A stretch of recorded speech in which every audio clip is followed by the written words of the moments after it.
Hello,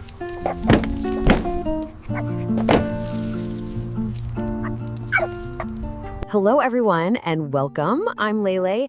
Today, we're going to get into something that's, well, just incredibly important for anyone with a pet. We're going to talk about all those everyday foods we have in our kitchens that can actually be really, really dangerous for our furry best friends. And before we dive in, a big welcome to Animals Healing. If you think this kind of info is as vital as I do, please take a second to like this and subscribe to the channel.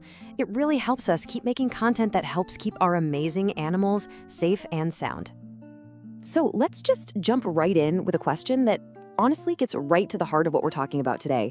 How is it possible that a few little grapes, something so healthy for us, could be a deadly poison for your dog? It's not about their size or how much they eat. It's about something much more fundamental going on inside their bodies. And it all comes down to this one core scientific idea: species specificity. Our pets aren't just little furry humans. Their bodies, their whole metabolic systems are just different. A lot of the time, they're missing the specific enzymes that our bodies use to process certain foods.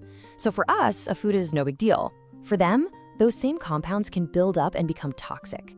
If you can wrap your head around this one idea, everything else we talk about today is going to make so much more sense. All right, so let's get into our first group of troublemakers. We're going to start with the classic kitchen dangers, the ones you've probably heard whispers about, but maybe you don't know the why behind the warning. Chocolate. The big one, right? The number one no-no for dogs. But why? Well, the real bad guy here is a chemical called theobromine. And as you can see from this chart, not all chocolate is created equal. That bitter baking chocolate, it is packed with this stuff, making it the most dangerous. On the other end, white chocolate has barely any. It's all about how concentrated that toxin is. But here it is. This is the piece of the puzzle that makes chocolate so incredibly dangerous for dogs.